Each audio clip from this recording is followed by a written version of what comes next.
आजचे सत्कार मूर्ती आणि माझे अतिशय पारिवारिक संबंध असणारे जवळचे मित्र आदरणीय पुरुषोत्तम खेडेकर, आदरणीय सौ रेखाताई, या कार्यक्रमाला विशेष रूपाने उपस्थित असलेले आदरणीय न्यायमूर्ती बी.जी. कोळसे पाटील, माधवराव पाटील शेगावकर, प्राध्यापक इंद्रजित भालेराव, मराठा सेवा संघाचे अध्यक्ष विजय घोगरे, आदरणीय विक्रम बोके, रवींद्र माळवतकर, कर्नाटकचे आमदार मारुतराव मुळे, मंचावरील सर्व सन्माननीय अतिथीगण आणि उपस्थित माझ्या बांधवांनो आणि बहिणींनो, 1995 साली मी पहिल्यांदा मंत्री झालो आणि महाराष्ट्र राज्याचा बांधकाम मंत्री म्हणून मी संपूर्ण महाराष्ट्राच्या जिल्ह्याचा दौरा केला. मला आजही तो दिवस आठवतो की ज्यावेळी मी अमरावतीला गेलो होतो त्यावेळी पुरुषोत्तमराव खेडेकर त्या ठिकाणी बहुतेक एक्झिक्युटिव्ह इंजिनियर होते किंवा त्यांचं प्रमोशन व्हायचं होतं. मला वाटते नाशिककर बहुतेक हां ते होते. आणि त्या काळामध्ये माझा आग्रह होता की वसतिगृह आपलं हे गेस्ट हाऊस चांगली असली पाहिजे, स्वच्छ असली पाहिजे, उत्तम असली पाहिजे, पडदे नीट राहिले पाहिजे, चादरी धुतल्या पाहिजे. आणि या आग्रहामुळे मी दरवेळेला सगळं चेक करायचो. पण या संदर्भामध्ये सरकार कसं चालतं याचा मला एक चांगला अनुभव आला. मी मंत्री असताना मुंबई गोवा रस्त्याची पाहणी करण्याकरता सकाळी 5:30च्या विमानाने मुंबईवरून निघालो आणि गोव्याला उतरलो. सकाळी काही मी शौचालयाला जाऊ शकलो नाही, त्यामुळे प्रेशर होतं आणि म्हणून विमानतळावरून कसं तरी बसून आता लवकर मी महाराष्ट्राच्या बॉर्डरवरचं जे पहिलं गाव आहे, काय नाव त्यासाठी गोव्याचं, त्याने जिथे गेस्ट हाऊस आहे तर त्या ठिकाणी पोचून मग प्रवास सुरू होणार होता. पण तिथे आल्यानंतर पोलीसची सलामी वगैरे घेताना मी अस्वस्थ होतो, पण ती घेतली आणि धावत मी लगेच गेस्ट हाऊसमध्ये गेलो आणि शौचालयात गेलो. आणि गेल्यानंतर मी त्या सीटवर बसलो आणि नंतर जेव्हा उठलो तेव्हा फक्त माझ्या डोळ्यातून पाणी येत होतं, कारण मी येणार म्हणून तिथे प्लास्टिकच्या शीटला आदल्या दिवशी ऑइल पेंट लावलेला होता.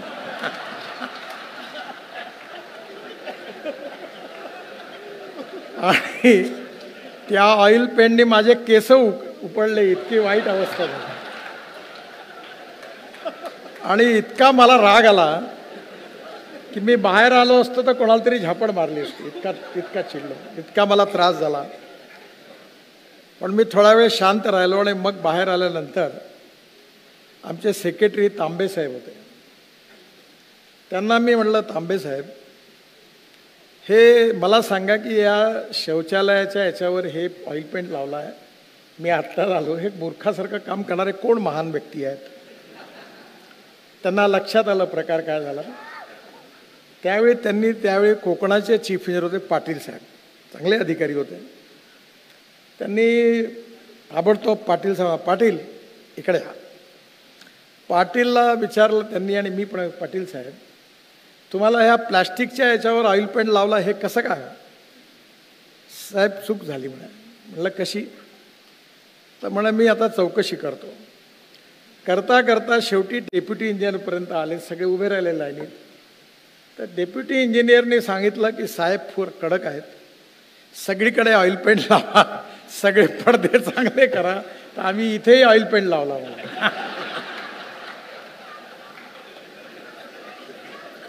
तेव्हा मला लक्षात आलं की सरकार कसं चालतं.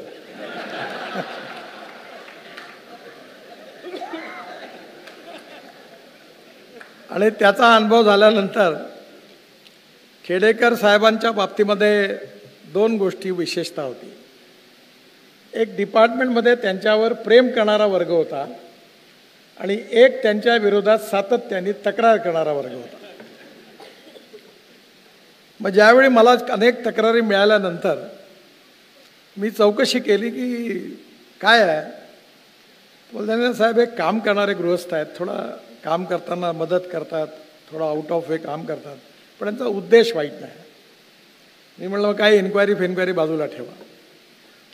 आणि मी त्यांच्या मागे तेव्हापासून खंबीरपणे उभा राहिलो. आणि ते रिटायर्ड होण्याच्या आधी मला आठवत नाही पण 3-4 फाईल सगळ्या इन्क्वायरीच्या ओव्हररूल करून मी पूर्ण त्या इन्क्वायऱ्या खतम केल्या. 35 फाईल होत्या. याचं एकमेव कारण असं होतं की ते अतिशय उत्तम, कार्यक्षम आणि ट्रान्सपरंट अधिकारी होते. आणि त्यांनी घेतलेल्या निर्णयामागे वाईट उद्देश नव्हता. एखाद्या वेळी मी म्हणतो कायदा एकदा नाही 1000दा तोडू, पण तो तोडण्यामागे गरीब माणसाचं हित असेल, कोणाचा चांगल्या गरीब माणसाला उभं करण्याकरता प्रयत्न असतील तर ते चूक नाही आहे.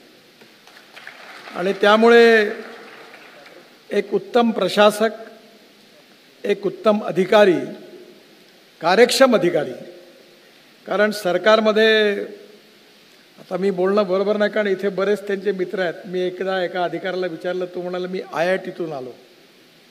मी म्हणलं तुम्ही तर वर्मिकल्चरही करण्याच्या लायकीचे नाही आहे, तुम्ही काय काय काम करता. हुशार असणं आणि यशस्वी होणं यात फरक आहे. कार्यक्षम असणं, प्रशासन समजणं आणि ज्ञानी असणं यात फरक आहे. There is a difference between letter and spirit. We need to understand the spirit behind the knowledge. आणि ते इम्प्लिमेंट करण्याची क्षमता असणारा माणूस असेल तर तो उपयोगाचा आहे. आणि म्हणून अतिशय प्रॅक्टिकल अप्रोच घेऊन त्यांनी सार्वजनिक बांधकाम विभागात काम केलं, त्याचा मी साक्षीदार होतो. आणि त्यामुळे त्यांच्याबद्दल निश्चितपणे माझ्या मनात मी अशी कोणाची तारीफ करणाऱ्यापैकी नाही आहे. आणि एखाद्याने नसेल करायची तर तोंडावरही त्याची पूर्ण बेइज्जती करायलाही मागे पुढे पाहत नाही. पण ही त्यांच्यामधला गुण होता. त्यामुळे एक उत्तम अधिकारी म्हणून त्यांचा परिचय आपल्या सगळ्यांना नसेल, पण मी तो बांधकाम विभागात बघितला. दुसरी महत्त्वाची गोष्ट जी होती ती म्हणजे समाजाबद्दलची आत्मीयता, जबाबदारी, संवेदनशीलता आणि समाजाच्या विकासाची तळमळ. खरं म्हणजे आपला जो देश आहे तो अनेक समाजांना एकत्र मिळून झालेला देश आहे. आणि शेवटी याचा शेवटचा घटक आहे परिवार, आणि परिवारातला घटक आहे व्यक्ती. जर समाजाचा आणि देशाचा विकास व्हायचा असेल तर पहिले परिवाराचा विकास झाला पाहिजे. त्यांनी सांगितलं ते बरोबर आहे. माझ्याकडे बरेच लोक येतात आणि राजकारणाबद्दल तर माझं मत काही फार चांगलं नाही आहे. इथे फक्त यूज अँड थ्रो फिलॉसॉफी आहे. त्यामुळे मला एक जण आले, म्हणाले की मला देशाकरता आयुष्य द्यायचं आहे. तुम्ही काय करता? पण माझं किराण्याचं दुकान होतं पण ते दिवाळं निघालं. घरी कोण आहे? बायको आहे, मुलं आहे. म्हटलं तुमची गरज नाही म्हटलं राजकारणाला, आणि देशालाही नाही. पहिले आपलं घर व्यवस्थित सांभाळा आणि मग देशाची सेवा करा म्हटलं. त्यामुळे संघटनेमध्ये आणि पक्षामध्ये कार्यकर्त्याचा माणूस म्हणून विचार करणं अतिशय आवश्यक आहे. आणि no philosophy can be taught to empty stomach, हे विवेकानंदांनी सांगितलं आहे. आणि म्हणून मी याचा अनुभव चांगला घेतला, कारण आम्ही सातत्याने आंदोलन करायचो. इमर्जन्सीचा मी प्रॉडक्ट आहे. अनेक वेळा जेलमध्ये आम्ही गेलो आणि 50 रुपये भरायला नव्हते जात मुलक्यावर जमानती करता म्हणून जेलमध्ये गेलो. तो काळ तसाच होता की 50 रुपये द्यायला कोणी तयार नव्हता. त्यामुळे आयुष्यामध्ये पैसा हे जीवनातलं साध्य नाही आहे, पण साधन निश्चितपणे आहे. आणि जर तुम्ही प्रामाणिकपणे आपल्या जीवनामध्ये आपला उदरनिर्वाह करण्याची क्षमता ठेवू शकले नाही तर तुम्ही समाजाचीही सेवा करू शकत नाही, हे निश्चित आहे. आणि म्हणून मला याही गोष्टीचा आनंद आहे की त्यांनी अतिशय इमानदारीने आपली नोकरी केली. आणि ही नोकरी करत असताना सामाजिक जाणीव ही घेऊन लोकांना मदत करण्याचा प्रयत्न केला.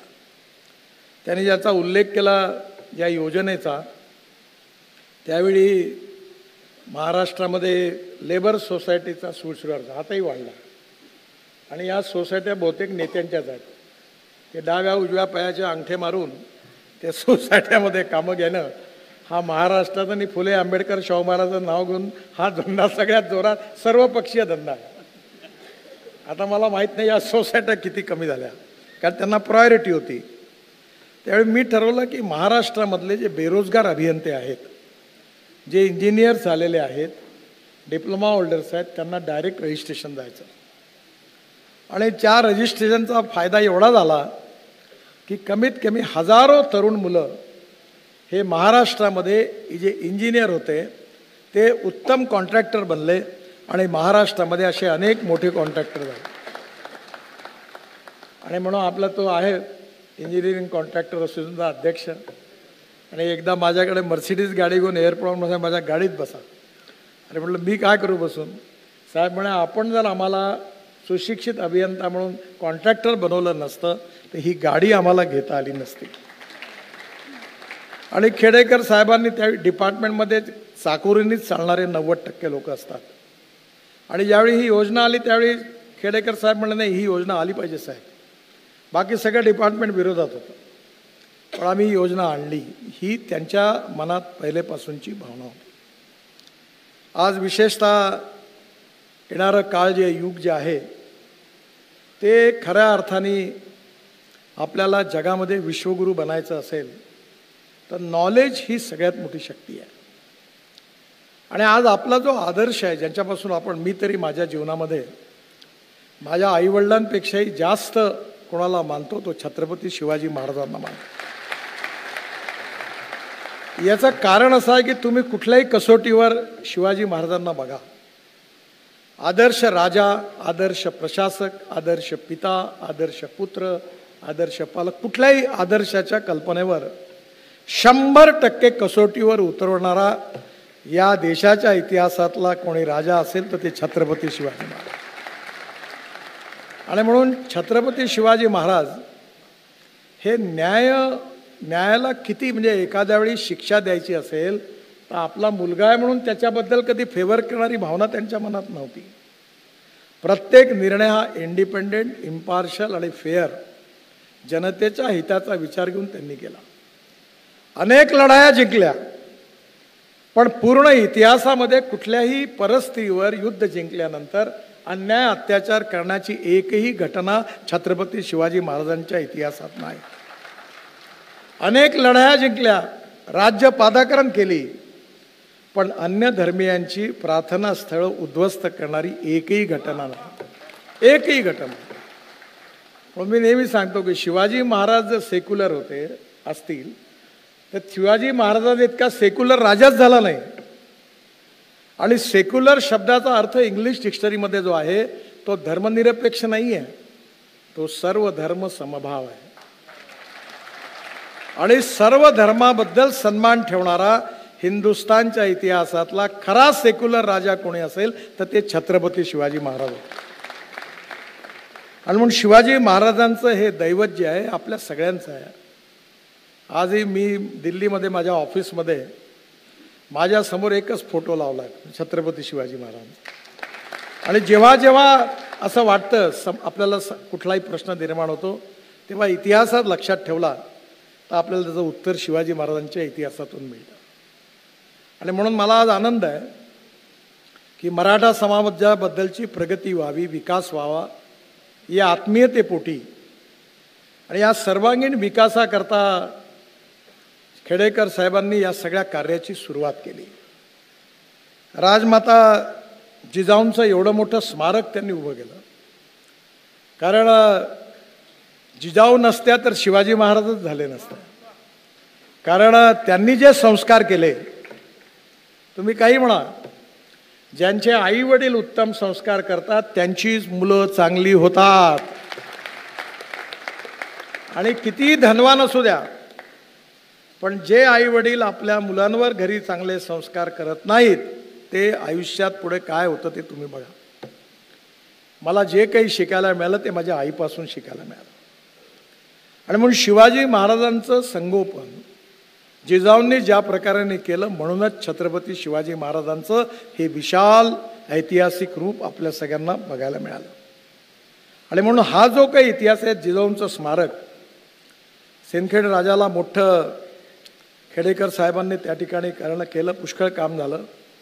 मी त्यांना नेहमी आग्रह केला की तुम्ही टेक्नॉलॉजीचा उपयोग करा.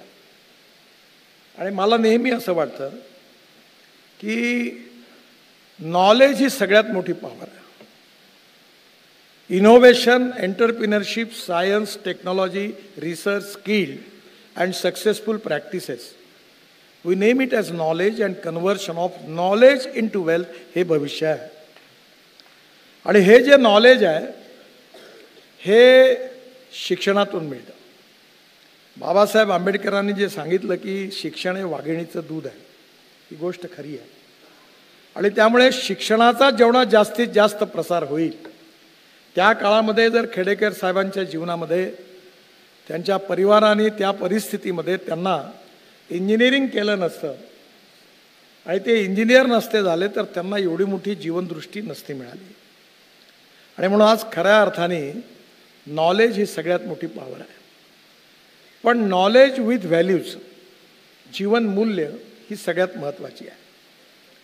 आज आपल्या देशामध्ये, आपल्या इतिहासामध्ये भगवान गौतम बुद्ध असतील, भगवान महावीर असतील, छत्रपती शिवाजी महाराज असतील, बाबासाहेब आंबेडकर असतील, किंवा महात्मा ज्योतिबा फुले असतील, ज्ञानेश्वर महाराज असतील, तुकाराम महाराज असतील, कोणी असेल, प्रत्येक जीवनाचा, प्रत्येक व्यक्तीच्या जीवनाचा अभ्यास करा. त्या व्यक्तिमत्वाची जी स्ट्रेंथ आहे ती त्याची काही मूल्य आहेत, जीवन मूल्य, आणि त्या आधारावर त्यांनी आपले जीवन जगले आहे. आपल्या देशामध्ये विचार भिन्नता ही समस्या नाही आहे, आपल्या देशामध्ये विचार शून्यता ही समस्या आहे. म्हणजे जी पार्टी सत्तेत येईल त्या पार्टीत घुसण्याकरता सगळे तयार आहे. आणि सत्ता गेली का जसं ते जहाज पाण्यात डुबलं का पटापट जसे उड्या मारतात, पहिले उंदीर उड्या मारतात पहिले लोक उड्या मारतात. याचं कारण आपले विचार, आपल्या निष्ठा, आपलं कन्व्हिक्शन, आपली कमिटमेंट ही महत्त्वाची आहे. खेडेकर साहेबांनी आपल्या जीवनामध्ये ही कमिटमेंट बाळगली आणि या समाजाच्या विकासाच्या बाबतीत त्यांनी उत्तमपणे विचार करून त्याचं एक पॉलिसी फॉर्म्युलेट केली आणि त्याचा विचार विविध माध्यमातून मांडला. एक गोष्ट मला आपल्यासमोर सांगायची आहे की या समाजातली जातीयता, अस्पृश्यता जी काही आली आहे ती चुकीची आहे, वाईट आहे. आणि अस्पृश्यता, जातीयता आणि विषमता ही समाप्त झाली पाहिजे. याचं सगळ्यात मोठं उदाहरण कोणतं असेल तर कोणीही माणूस हा जात, पंथ, धर्म, भाषा आणि सेक्सनी मोठा नाही आहे, हा त्याच्या गुणवत्तेने मोठा आहे. आणि याचं उत्तम उदाहरण म्हणजे मराठा समाजातलं आहे. मी जेव्हा चेन्नईला जातो तेव्हा माझे मित्र आहेत रजनीकांत, आणि त्यांच्याकडे मला आनंद आहे की त्यांच्या घरात गेल्यावर ही जे लाल रंगाचे जे दिसतं ना, तेवढी फ्रेम मागे त्या फोटोच्या, एवढा घराच्या मध्ये मोठा छत्रपती शिवाजी महाराजांचा फोटो आहे. आणि ते माझ्याशी मराठीत बोलतात, त्यांच्या बायकोला समजत नाही मराठी त्यामुळे बऱ्याच गोष्टी त्यांनी ऐकल्याने बरं झालं. आता रजनीकांत कोल्हापूरचे बस कंडक्टर झाले, कर्नाटक बंगलोरमध्ये कंडक्टर, आणि गेले तामिळनाडूमध्ये, आणि आज तामिळनाडूमध्ये तामिळ भाषा बोलणारे लोक त्यांना देवासारखं मानतात. आता तुम्ही मला सांगा यात कुठे जात आले? म्हणजे तुमचं नॉलेज, तुमचं कर्तृत्व, तुमची गुणवत्ता ही जात, पंथ, धर्म आणि भाषेच्या भिंती ओलांडून तुम्हाला ताकद देते, शक्ती देते, रिकग्निशन देते आणि रिस्पेक्ट देते. आणि त्यामुळे ही गुणवत्ता समाजात वाढवणं, मला नेहमी एक माझ्या मित्रांनी चांगलं उदाहरण सांगितलं होतं की दोन रेषा, एक आपली आहे आणि एक दुसऱ्याची आहे. तर आपली रेषा मोठी करायची असेल तर दुसऱ्याची पुसली तर आपली मोठी होते, किंवा आपली मोठी केली तर आपली मोठी होते. आपण आपली मोठी करण्याच्या भानगडीत राहावं. आणि म्हणून आज समाजामध्ये खऱ्या अर्थाने ही कर्तृत्व, वक्तृत्व, नेतृत्व, विविध प्रकारची जी गुणवत्ता आहे, जिचा संबंध संस्काराशी आहे आणि संस्काराचा संबंध जीवनमूल्यांशी आहे, त्याच्या आधारावर समाजातून उत्तम नागरिक, उत्तम नेतृत्व कसं तयार होईल, हे खऱ्या अर्थाने समाज निर्माणाचं काम आहे. खेडेकर साहेबांनी जी काही पुस्तकं लिहिली आणि जे विचार लिहिले त्याच्यामध्ये सामाजिक जाणीव, सामाजिक जाणीवेच्या बरोबर सामाजिक संवेदनशीलता. कारण शेवटी तुम्हाला स्वतःचं पोट तर भरलंच पाहिजे. मी नेहमी सांगतो आपलं पोट पहिले पोटभर जेवा, पण आपलं भरल्यावर जो उपाशी आहे त्याचा तर विचार करा. तुमच्या घरात जे अन्न तुम्ही फेकणार ते तर त्याला द्या. कारण एकाने चांगलं सांगितलं आहे की वही मनुष्य है कि जो मनुष्य के लिए मरे, यही पशु प्रवृत्ति है कि आप ही चरे, वही मनुष्य है कि जो मनुष्य के लिए मरे. त्यामुळे आपल्या समाजामधले जे तरुण मुलं आहेत त्यांना रोजगार मिळाला पाहिजे, त्यांची गरिबी दूर झाली पाहिजे, त्यांचा जीवनामध्ये सामाजिक आर्थिक परिवर्तन होऊन विकास झाला पाहिजे. आणि कुठेतरी जे थोर महात्मे होऊन गेले चरित्र त्यांचे पहा जरा, आपण त्यांच्या समान व्हावे हाच सापडे बोध करा. कुठेतरी जिजाऊंपासून शिवाजी महाराजांपासून प्रेरणा घेऊन भविष्यातली पिढी कशी निर्माण होईल याबद्दलची आस्थाच नाही तर तळमळ ठेवून त्यांनी एक काम करण्याचा प्रयत्न केला. मला विश्वास आहे की ही खूप मोठी चळवळ आहे. आणि हे चळवळ जी आहे ती राजकारणात स्वाभाविकपणे प्रत्येकाला आता मंत्रीपद पाहिजे, प्रत्येकाला आमदारपद पाहिजे, खासदारकी पाहिजे. मला नको असं म्हणणारे कोणी नाही आहे. पण ते प्रॉब्लेम असा आहे की जो नको म्हणते त्याच्या मागे धावतं आणि जो पाहिजे म्हणते त्याच्यापासून पळतं. त्याच्यामुळे मला असं वाटतं की राजकारणाच्या आपल्या मर्यादा आहेत. Every politician thinks for 5 years next election, and every socio economic reformer thinks from century to century. ज्याला समाज बदलवायचा असतो तो 100 वर्षाचा विचार करतो. खेडेकर साहेबांनी, रेखाते जरी राजकारणात असले तरी खेडेकर साहेबांनी कधी तिकीट नाही मागितलं, त्यांना मिळालं असतं तिकीट. ते चांगलं झालं की राजकारणात आलं, कारण पार्टीचा ठप्पा लागला की माणसाला मर्यादा येतात. त्यांनी राजकारणाच्या बाहेर राहून आपलं शक्तिशाली विचार आणि नेतृत्व उभं केलं. ते अनेक खासदारांपेक्षा कितीतरी पटीने प्रभावी आहे. तुम्ही वर्तमान मंत्र्याचे आणि आमदारांचे सत्कार केले ते एवढे लोक नाही येणार, आणि आलेले लोक हृदयातून नाही येणार. मी एकाला विचारलं तर कुठे गेला होता, म्हटलं मंत्री साहेबाचा सत्कार होता, त्या मड्यावर हार घालायला गेलो होतो म्हणा. अरे म्हटलं कशाला गेला होता, पुढं काम बिम पडलं तर हार घातला, फोटो काढला पाहिजे. तसे लोक इथे आलेले नाही आहे. महाराष्ट्रातून आपले पैसे खर्च करून आपलं तिकीट, आपलं पेट्रोल डिझेल जाळून तुम्ही त्यांच्या प्रेमाकरता इथे आले, हे त्याचं वैशिष्ट्य आहे. नाही तर भाडोत्री लोक आणले तर ते एसटीत बसून येतात, जेवण करतात, आणि नेत्याचं भाषण होईपर्यंत वेळ लागतो, निघून जातात, पळून जातात. ते रेखाताई हसून राहिला, त्यांना अनुभव असेल एखाद्या.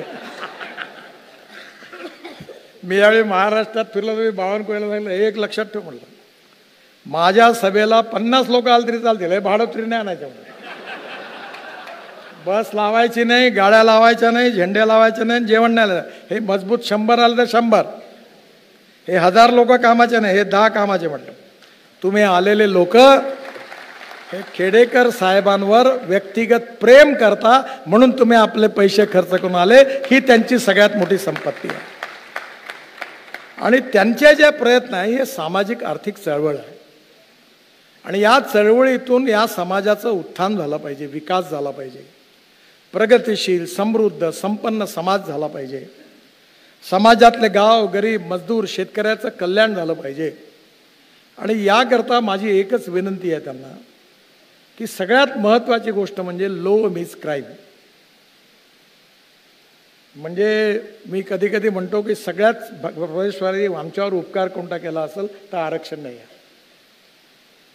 तुम्ही नोकरी मागणारे नाही, नोकरी देणारे व्हा. आणि हे जर व्हायचं असेल तर ज्ञानापेक्षाही एंटरप्रिनरशिप महत्त्वाची आहे. त्यामुळे शिर्के साहेब एक आहेत, असे 1000 शिर्के तयार करा. जेव्हा आपल्या समाजामध्ये एंटरप्रिनरशिप येईल ती नॉलेजमुळे येईल, आणि नॉलेज आणि एंटरप्रिनरशिप जेव्हा एकत्र होईल त्यातून उद्यमशीलता जे विकसित होईल त्यातून समाजाचा आर्थिक विकास होईल. आर्थिक विकास, सामाजिक विकास आणि शैक्षणिक विकास हे महत्त्वाचे 3 बिंदू आहेत. आणि येणाऱ्या काळामध्ये समाजाचा सर्वांगीण विकास झाला पाहिजे अशी भावना त्यांच्या मनामध्ये आहे. आणि त्या भावनेतून त्यांनी मराठा सेवा संघाच्या रूपाने ही सामाजिक आर्थिक चळवळ उभी केलेली आहे. आणि या चळवळीचं उद्दिष्ट जे आहे ते त्यांच्या मुलाबाळांचं कल्याण व्हावं असं नाही आहे, समाजाचं कल्याण व्हावं हे त्यामागचं उद्दिष्ट आहे. आणि त्यामुळे यातलं जे स्पिरिट आहे, जे समाजाच्या उन्नती आणि विकासाकरता आहे, ती त्यांची जी भावना आहे ती लक्षात घेऊन येणाऱ्या काळामध्ये नॉलेज, ज्ञान हे सगळ्यात महत्त्वाचं माध्यम आहे. टेक्नॉलॉजी, मी नेहमी सांगतो त्यांना, मी शेतकऱ्यांना काम करतो आणि आता जवळपास मी 4 साखर कारखाने चालतो विदर्भात. त्या खडकावर डोकं आपटून 40 कोटी रुपये नुकसान करतो वर्षाचं. आणि मला माझ्या मनात भावना आहे, पण माझे मुलं राजकारणात नाही, त्यांना काय ते म्हणते हे भंगारात विकून टाकू म्हणे, बाकीचं प्रॉफिट कमवतो आणि तुम्ही 40 कोटी गड्ड्यात घालता, कशा करता ठेवायचं. म्हटलं नाही, शेतकऱ्यांकरता. आणि आता मी लक्षात आलं, मी पॉवर तयार केली. म्हणजे शेतकऱ्यांनी आता, खेडेकर साहेब, आपण बायो बिटुमेनवर तयार केलेला 1 किलोमीटर रस्ता नॅशनल हायवेचा आत्ता लवकर बांधून पूर्ण केला, की शेतकरी हा बिटुमेन दाता आहे, इंधन दाता आहे, ऊर्जा दाता आहे. आणि मी संकल्प केला आहे की आमचं नागपूरचं एअरपोर्ट झाल्यावर पहिलं विमान हे शेतकऱ्यांनी तयार केलेल्या हवाई इंधनावर धावणार आहे. मी म्हणतो ते 101% खरं होतं बरं. मी खोटं बोलणाऱ्यापैकी नेता नाही आहे. आणि म्हणून हे शेतकरी करू शकतो. माझ्याकडे स्वतः 88 टन एकरी ऊस काढला, 11 क्विंटल सोयाबीन झाला. आज मक्याचा भाव दुप्पट झाला, कारण मक्यापासून इथेनॉल बनलं. त्यामुळे मी त्यांना नेहमी आग्रह करतो की साहेब, तुम्ही आता शेतकरी बहुसंख्य मराठा समाजाचा आहे, याला आर्थिकदृष्ट्या समृद्ध संपन्न कसं करता येईल, त्याच्या तरुण मुलाच्या हाताला रोजगार कसा देता येईल. माझ्याकडे इलेक्ट्रिकचा ट्रॅक्टर आहे, इलेक्ट्रॉनिक बैलजोडी आहे, ड्रोननी स्प्रेइंग आहे, ग्रीन हाऊस आहे. आता शेतकरी बदलला. आणि पुणे जिल्ह्यात तर सांगायची गरज नाही. पुणे जिल्हा, कोल्हापूर जिल्हा, सांगली जिल्हा, नाशिक जिल्हा, इकडे प्रगती आणि अहमदनगर जिल्हा पुष्कळ प्रगती आहे. त्यामुळे येणाऱ्या काळामध्ये आपल्या संघटनेच्या माध्यमातून समाजाचा सर्वांगीण म्हणजे सर्व प्रकारचा विकास, इंटिग्रेटेड अप्रोच फॉर डेव्हलपमेंट हा ठेवून त्याचा कार्यक्रम जर तुम्ही दिला तर या सगळ्या लाखो लोकांचं जीवन बदलल्याशिवाय राहणार नाही, असं मी त्यांना नेहमी आग्रहाने सांगत असतो. मला विश्वास आहे की असं आहे की जो माणूस जन्माला येतो त्याचा मृत्यू अटळ आहे. आणि ही गोष्ट खरी आहे वळसे पाटील साहेब. माणूस जीवन जगला किती यापेक्षा माणूस जीवन जगला कसा आहे जास्त महत्त्वाचा आहे. आता असं झालं, आजकाल मी एकाला गमतीने म्हणलं, पहिले 64, 65, 62 गचकण्याचं प्रमाण खूप होतं. आता कोणालाही विचारावं 87 वर्ष, 95, मरतच नाही लोक. कारण हेल्थमध्ये एवढ्या सुधारणा झाल्या की त्याच्यामुळे आता. पण एक गोष्ट खरी की जीवन कितीही मोठं असण्यापेक्षा तो जीवन जगला किती यापेक्षा जीवन जगला कसं आहे जास्त महत्त्वाचं आहे. आणि म्हणून जे जीवन तुमच्या सगळ्यांच्या आशीर्वादाने आदरणीय खेडेकर साहेबांना आणि रेखाताईंना मिळणार आहे, ते जीवन याकरता मिळो की आयुष्याच्या शेवटपर्यंत या समाजाच्या प्रगतीकरता, विकासाकरता, सर्वांगीण उन्नती आणि विकासाकरता परमेश्वराने त्यांना शक्ती द्यावी, विचार द्यावे, प्रेरणा द्यावी आणि हे पूर्ण करण्याची क्षमता द्यावी, जेणेकरून त्यांचं जे स्वप्न उराशी बाळगलेलं आहे तेच स्वप्न त्यांच्या आयुष्यात पूर्ण होताना त्यांना बघायला मिळेल. हाच त्यांच्या जीवनातला सगळ्यात मोठा आनंद आहे. आणि म्हणून मला विशेष रूपाने आनंद आहे की आपल्या सगळ्यांचे आशीर्वाद त्यांच्या मागे आहे. आज जरी अमृत महोत्सव होत असला तरी समाजोपयोगी, लोकोपयोगी कार्याकरता आपल्या सगळ्यांच्या आशीर्वादामुळे त्यांना उत्तम आरोग्य आणि दीर्घायुष्य मिळेल. मी आता एक गोष्ट रेखा त्यांना विचारली, मी एक चूक केली साहेब, माझ्यासारखा अनऑर्गनाइज इनडिसिप्लिन व्यक्ती नव्हता. मी पक्षाचं काम करायचो, स्कूटरवर बसायचो, तिघांना बसवून फिरायचो, डिझेल बंद नसायचं, अडचणीच्या काळात फार वाईट स्थितीत रात्री थाब्यावर जेवायचो, खाटीवर झोपून जायचो, समोसे खाऊन घ्यायचो, कधी जेवायचो, कधी नाही. आणि माझं पूर्ण लाईफ 135 किलो वजन होतं माझं. आता आज देखील मी सकाळी विमानाने निघालो नागपूरला, त्याच्या आधी मी 3 तास प्राणायाम आणि व्यायाम करून निघालो. कोणाचाही फोन येऊ मी घेत नाही. मी 3 तास माझ्या शरीराला दिले. माझी आई म्हणत मी ऐकलं नाही कधी, पण आता मी पहिली तास दिली की ती म्हणजे आपलं शरीर स्वास्थ्य. आणि मी आत्ता विचारलं खेडेकर साहेब म्हणजे मी काही करत नाही. मी रेखाताई तुम्ही या बाबतीत आता कडक भूमिका घ्या. रोज 1 तास वॉकिंग, एक्सरसाइज, योग हे करून तुम्ही परफेक्टली फिट राहा. First priority to wealth. Second काही प्रॉब्लेम नाही, मुलं अतिशय उत्तम आहे, त्यामुळे second is to honest wealth. आणि थर्ड मग काही करा, बाकी सगळं काम करा. आणि म्हणून तुम्हाला उत्तम कार्य करण्याकरता परमेश्वरांनी निरोगी दीर्घायुष्य द्यावं अशीच छत्रपती शिवाजी महाराज आणि जिजाऊ मातेंच्या चरणी प्रार्थना करतो. आपल्या उज्ज्वल या भविष्यातील आयुष्याकरता माझ्या खूप खूप शुभेच्छा. धन्यवाद. नमस्कार.